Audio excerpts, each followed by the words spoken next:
Hey guys, it's Tony with CCxRC, and I've got the D90 body just kind of set on top of the GMade Sawback chassis here. And I'm just trying to figure out the dimensions that I'm going to be working with and how much I'm going to have to shave off. So when I'm looking at it here, and I'll move this to show, that's with the front tire about lined up where it needs to be under the front fender. And so I'll slide this back to the front here, line it back up. Angles kind of don't help when you're looking at it here at this angle. It doesn't look lined up right, but this is about pretty straight with the axle running straight into the middle of this front fender here, which gives me clearance when the shocks are compressed.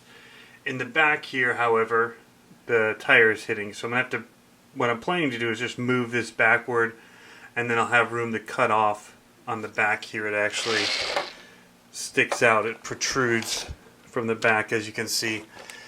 The specifications for the body, if you look up a D90 body, it says that it's 282 millimeter wheelbase, but if you actually look at the Gelande II, or Gelande, I don't know how to pronounce it, but the D90 kit from RC4WD, they say that the wheelbase is only 275 millimeters, and the Sawback has a wheelbase of 287, so I'm looking at about, honestly, 12 millimeters. I thought it was only going to be 5 that I was going to have to try and compensate for, but it looks like I'm going to have to do more than that, which is about accurate if I pull out my little meter here. I'm looking at about 12 to get it centered. Anywhere from 10 to 12 I think will get me kind of in the range of where I need to be.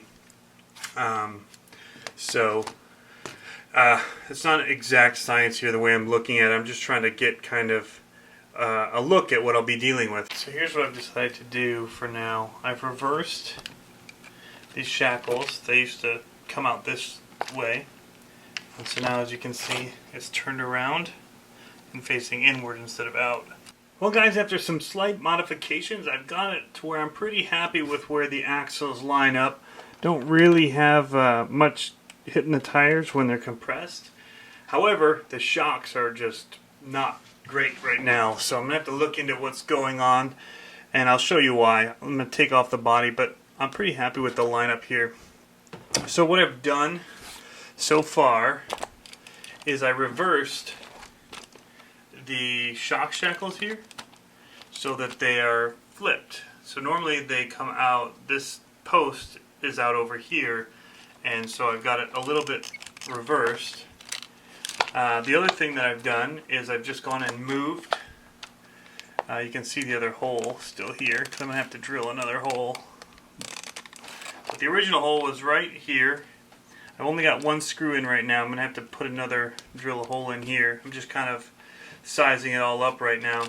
So you can see on the other side a little bit better. Let's see if I can get to focus here. Alright, come on, focus. Maybe I'll move it out a bit. Yeah, so it was here and here, and I've just put one in, and this doesn't have a screw in it, so I'll have to tap that. Did the same on the front.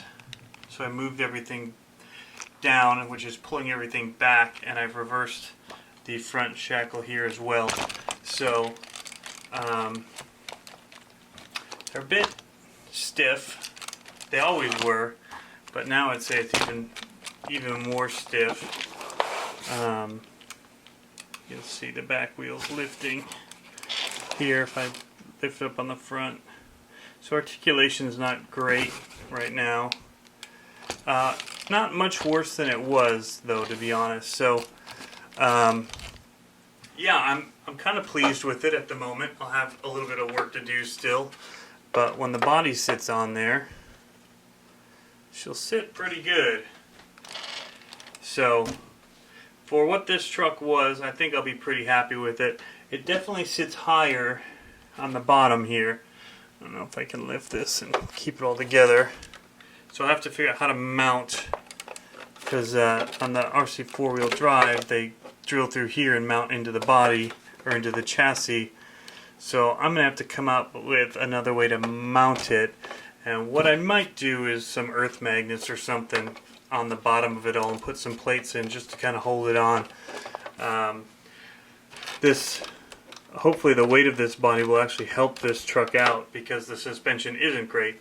So anyway, that's where it sits right now. I just wanted to kind of see if this project was going to be a go or not.